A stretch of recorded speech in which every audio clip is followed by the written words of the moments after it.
All right, guys, welcome. I'm glad that you're here. If you're someone who is seeking uncommon results, this podcast is for you. Success, happiness, and wisdom. What do these words mean to you? I think we can all agree that we'll probably all have slightly different definitions of each. In these podcasts, I get to dive deeply into conversations with some amazing innovators, influencers, and trendsetters that have had different versions of how they define the terms, yet have come out on the other side with amazing, uncommon results. At some point in their lives, they have decided to unshackle themselves from the norm and go beyond all boundaries. All right, everybody, welcome back to the show. I'm John Dwyer, and I got a great guest today. I got Jamil Damji on the podcast today.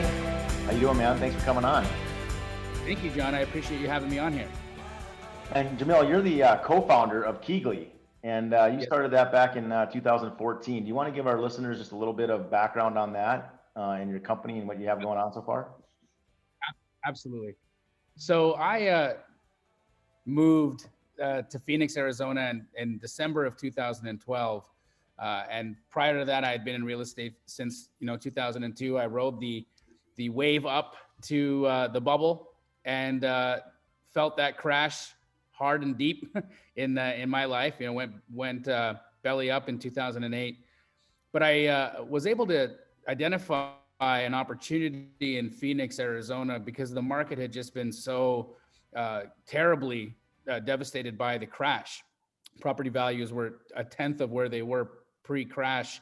And so in 2012, we moved from actually Los Angeles at the time to Phoenix, Arizona. I grew up in Canada, but I moved from Canada to LA in 2012.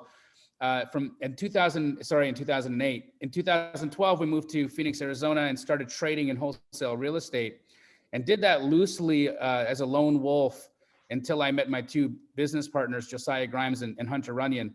And them two, along with myself and my sister Rahima Atari, we formed Keegly.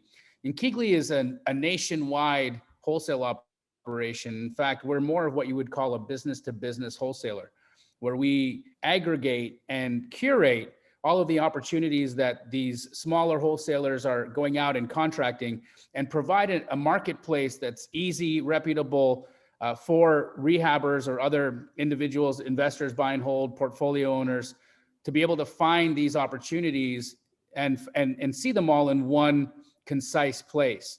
And for that, we take our fee. And so Keegly, our nationwide brand, is actually in 180 markets now since our inception in 2014. So it's been a meteoric rise and quite a fun time, actually. And it's really interesting too, because right before the show, we were talking about how in last year you started to franchise it. Correct. And you don't see that a lot.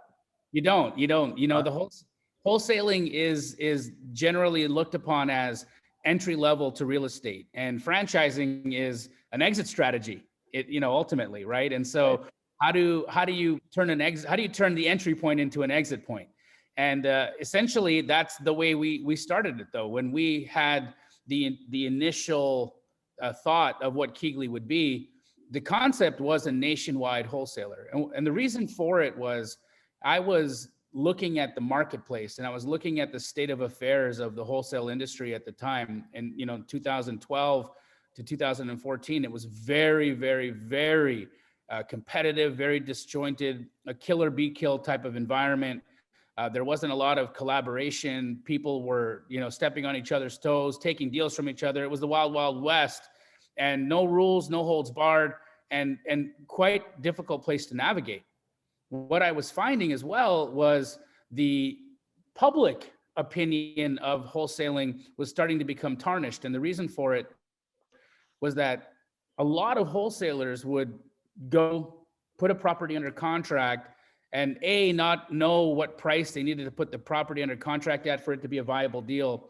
But B, if it was a good deal, they weren't spending enough time connecting with buyers to actually complete the deal.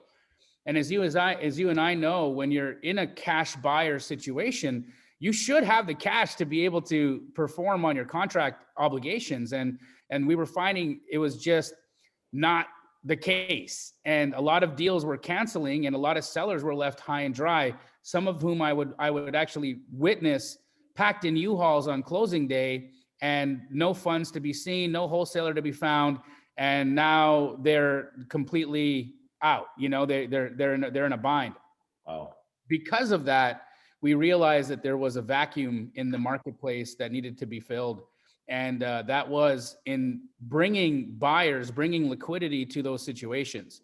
And so what we do at KeyGlee better than anyone else, in my opinion, is we formulate amazing buyers lists. So we're able to find those buyers that'll pay a premium for the opportunity, but also those ones that are looking for a reputable place to be able to find all of those opportunities in one spot.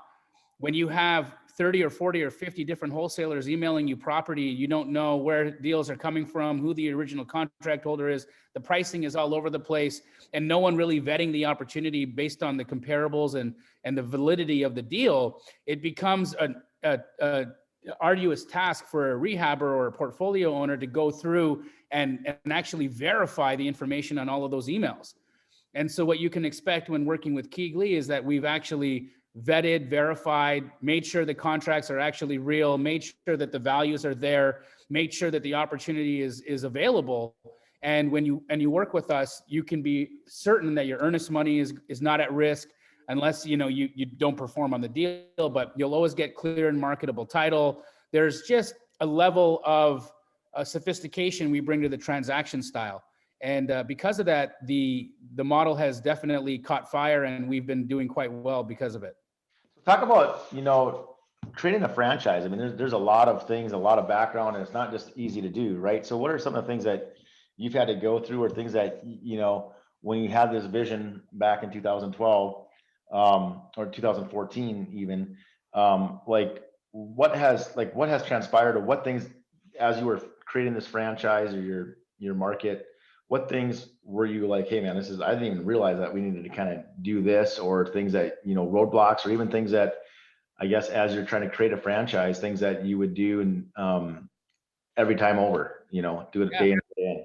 That's a great question, John. One that I haven't been asked before, so I'm really happy that you did. The reality is when you're franchising, you are now opening yourself up to complete scrutiny. Mm-hmm. Right? You're being, financials are audited. Your business model is completely scrutinized. You're looked at by regulators. You're looked at by the federal government. You're completely under the microscope, right? And so first things first, when we started KeyGlee, we knew that this exit was our end goal. And so we started with the end in mind, meaning that everybody at KeyGlee holds a real estate license. We know that you can't trade, negotiate, or contracts, or unless you're the principal, unlicensed. And so everyone who is staffed at our office actually holds a real estate license because they're negotiating contracts. They're discussing price with people. And because they're doing that, if they weren't licensed, they'd be operating illegally. And so from jump, we had all of the licensing in place. In addition to that, all of our buyers lists and all of the relationships that we have a clear opt-in trail. So if you look at any of our data, if you look at any of our lists, everything has an origin that is traceable to where that relationship began. And we know that when you are under the scrutiny of regulators, they're going to be looking at stuff like that. And so we really, really developed a business knowing that all of the I's had to be dotted and all the T's had to be crossed in order for this to actually materialize. In addition to that, our finances are in the most immaculate shape you'd ever see, from understanding our costs to understanding taxation to understanding how funds should flow through, how to get paid, how to take distributions. All of it was done very high level so that we knew when we were going to have to publicize our financials, that they would be not only real, but also people would see that there was a high level of sophistication behind them. And so that, in addition to the franchising process. So for anyone who's unaware of what it requires to become a franchise, you have to create what's called a franchise disclosure document, or the FDD. The FDD is a very, very, very difficult document to create. Ours is around 200 pages, and it essentially is the entire scope of business that we operate in, and it presents the opportunity in a way where somebody can really digest what they'd be buying or what they'd be getting into and move into buying into our business model. In addition to the franchise disclosure document, as I had mentioned earlier, audited financials. And so we'd have to hire a third-party auditor to come in, look at our books, not only for ourselves, but also the business. It's not only for the business, but also ourselves, to make sure that we were all good. In addition to that, you had to go through substantial background checks to make sure that all of us were savory characters that people would want to actually invest in or invest with, to do business with.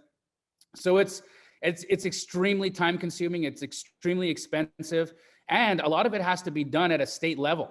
And so, yes, you are registering federally, but then you also have to register state by state by state. And every one of those states have separate rules and application processes that you have to follow.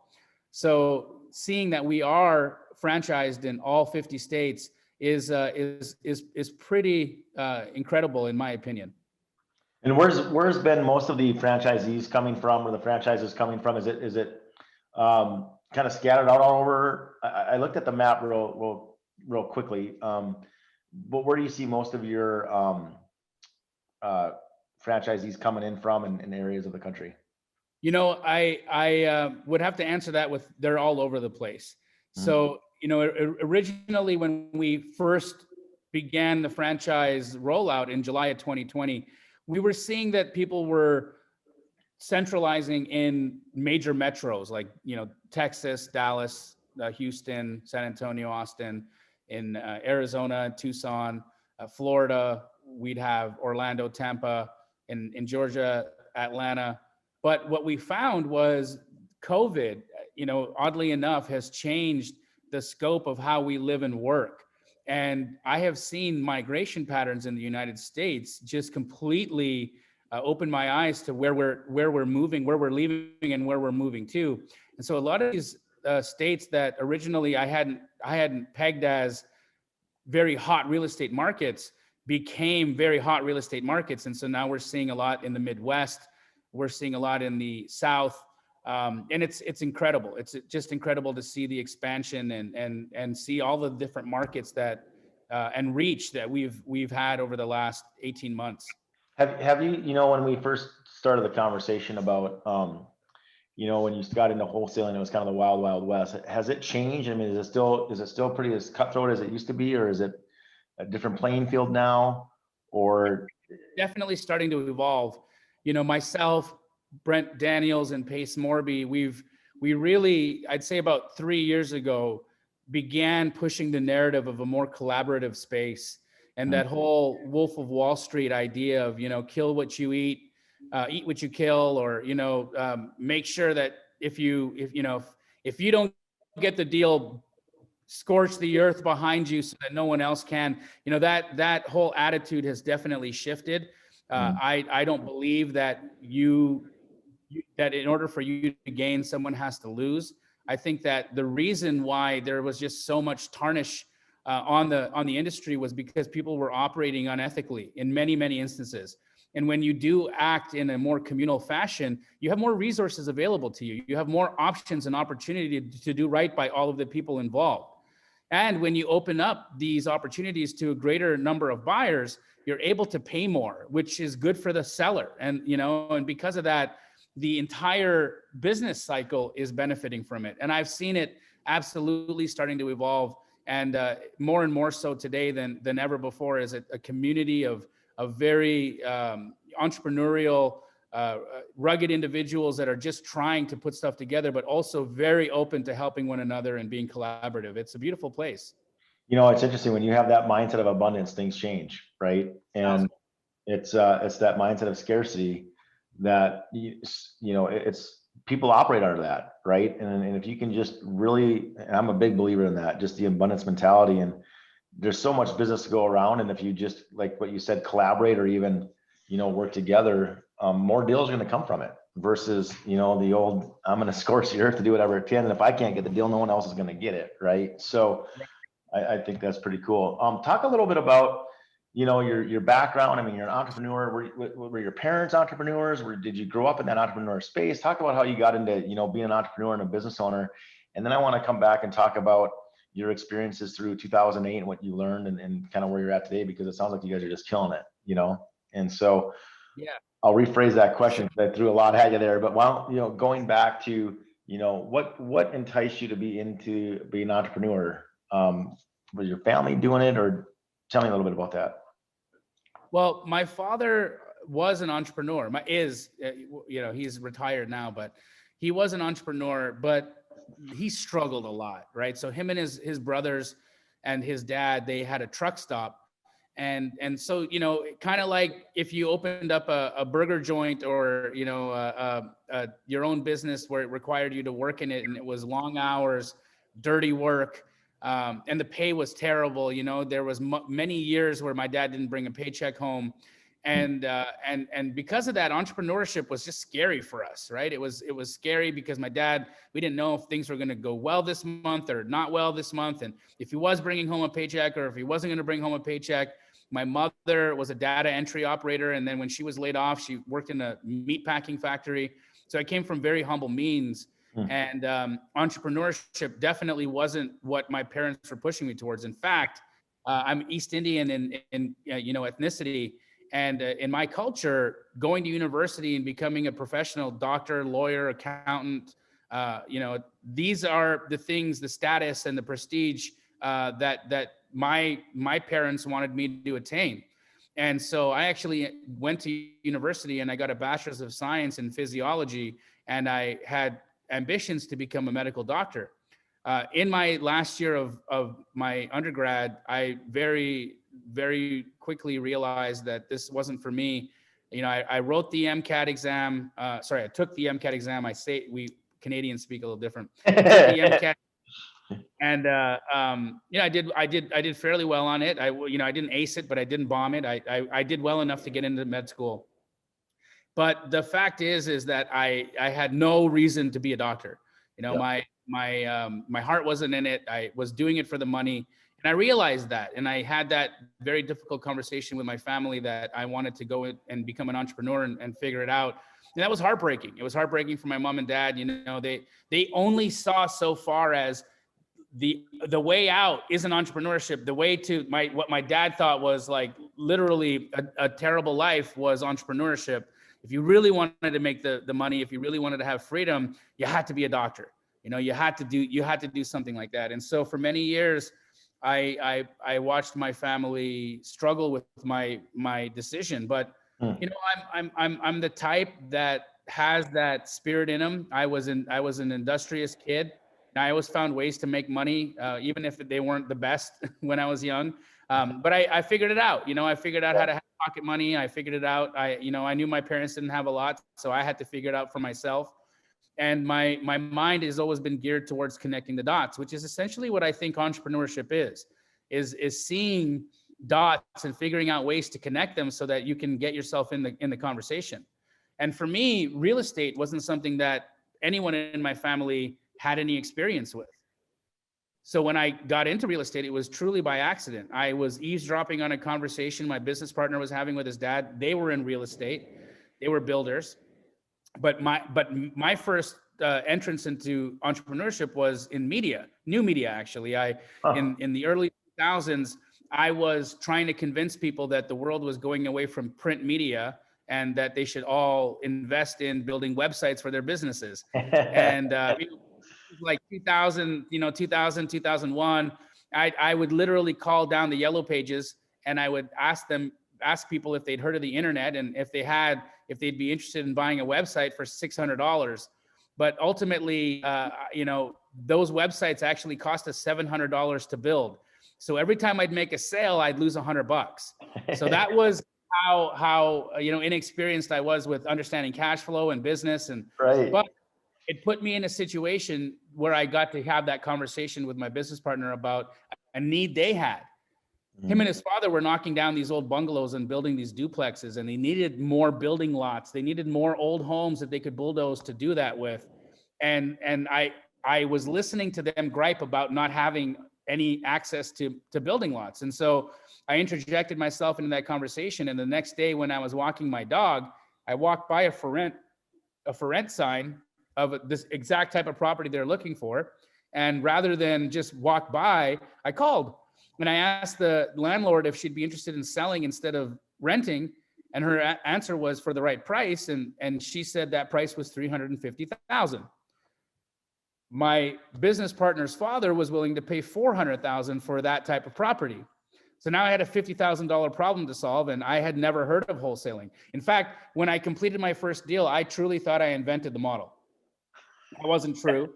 I obviously there had been many before me that were wholesaling, but I was just so in shock and amazed by what I was able to put together.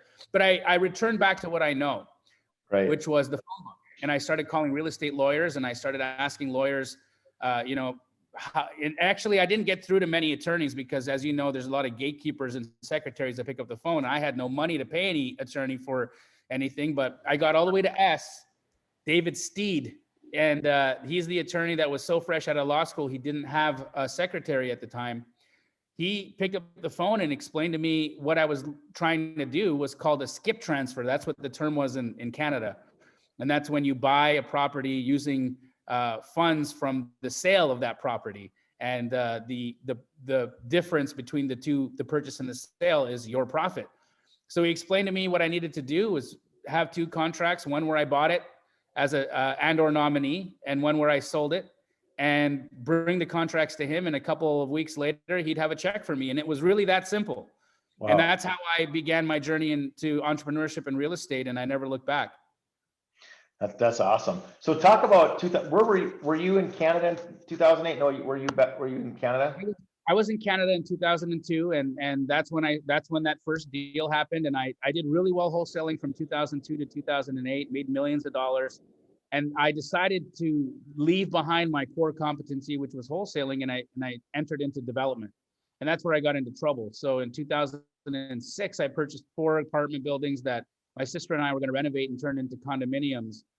And 2008 happened while we're mid-construction on all those buildings. And not only did we lose everything, but I had my parents co-sign those loans as well. So all of us were homeless. And it was an interesting time. 2008 was definitely difficult for all of us. I decided to lick my wounds in Hollywood. So I left Canada and moved to Los Angeles to become a stand-up comedian, where I spent 2008 to 2012, just sort of figuring out my life. And then real estate called me back. Wow. So you were really honestly doing stand-up comedy? Yes, sir. That's pretty awesome. Yep. Talk about that experience a little bit. It was fun, man. I mean, I obviously didn't make it because I'm not on a podcast right now. I'm on a real estate podcast, but it was a good time. I got to learn a lot about my mind and how comedy works, and just the way that a joke is formed, why things are funny to people. And because of that, I've actually been able to bring a lot of that experience into my life now. And, for anyone that has seen any ads that I create, I'm on, Facebook ads and Instagram ads for my coaching product. They're funny, right? That's my thing. And when I also am doing my coaching, when I'm sharing with others what I've learned, it's entertaining. And I think that today in this space of where it's so crowded, that if you can not only teach at the highest level, but entertain people, you're in a different category in my opinion. That's awesome. So did you have any background in stand-up comedy, or is it just something that you were just like, you know what, I'm just going to try and do it? I'm going to do it.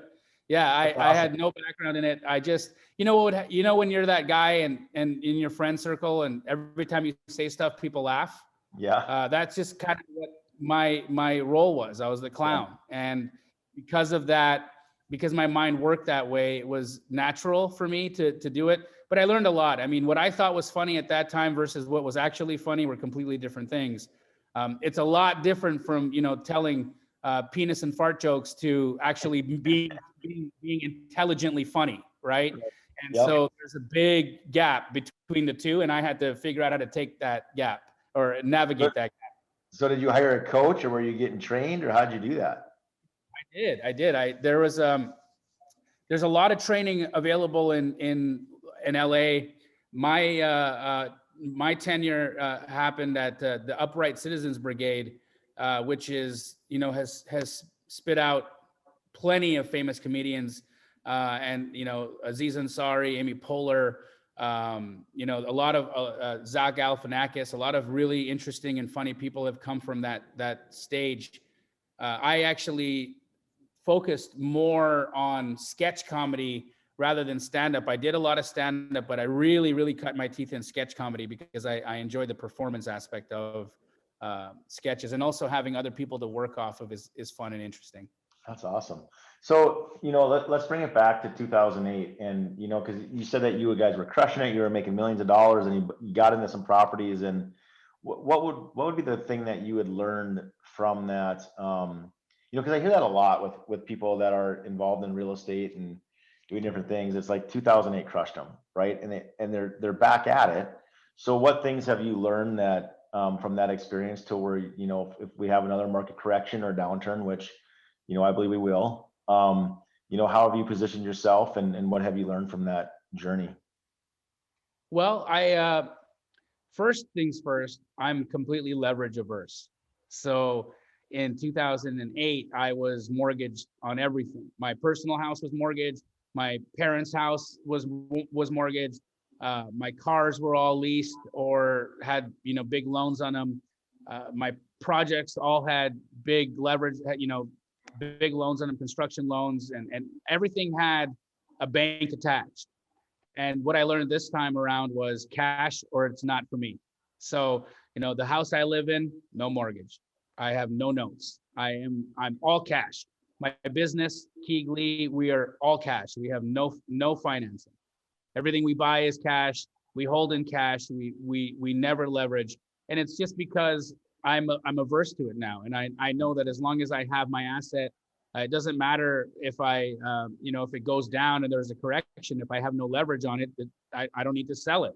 As long as I don't have have to worry about the bank coming and taking my cars and my house. I can ride it out for a few years if there was no income. And so that's what I've done differently this time around.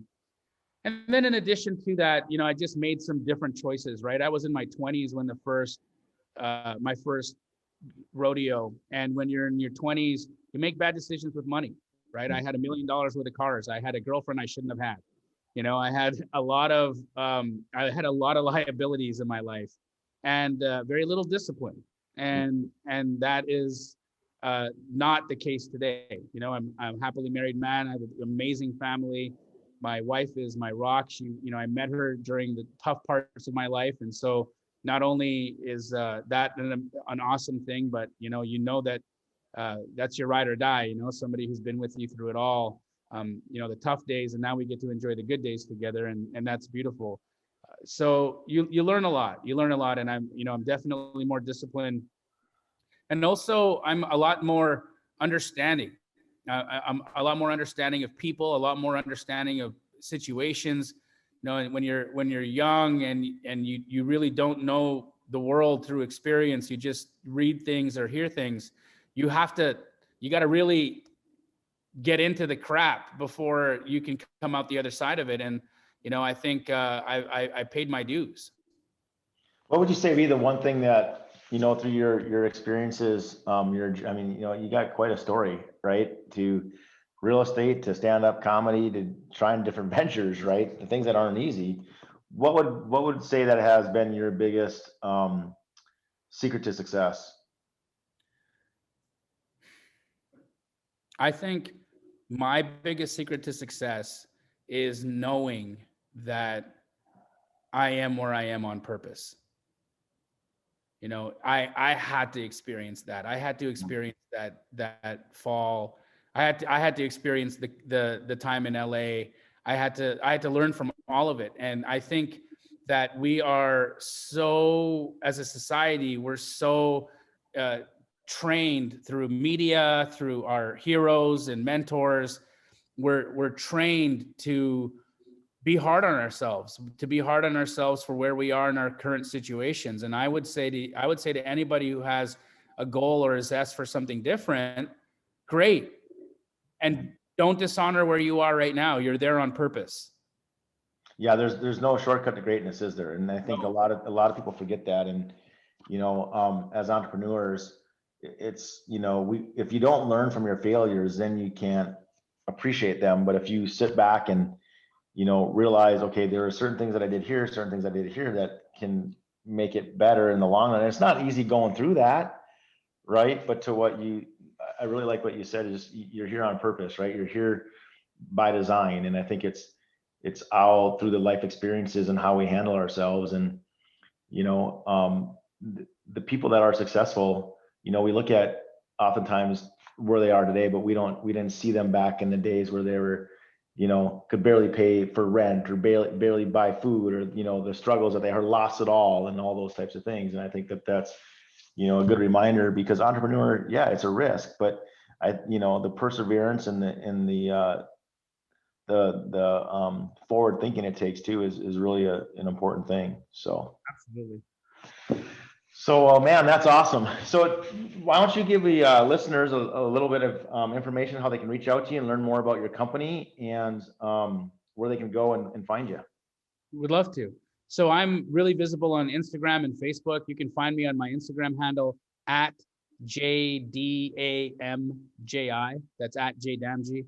On Facebook at Jamil Damji, JamilDamji. Also, I have a YouTube channel, Jamil Damji. I give away a lot of free content. So if you're looking to get into wholesaling, you want to understand the business model, please, please, please get to my YouTube channel and check it out. I do a weekly podcast with Brent Daniels and Payson Morby, all wholesale related. It's a live Q&A, so you can join us on our, and ask any questions you might have about the business model. If you're a rehabber or a portfolio owner and you're looking to take a look at some of our inventory, you can go to KeegleyHomes.com. If you have a property and you'd like us to buy it, visit Keegley.com. And anything, anything else, you reach out to me, send me a message. I'm super accessible.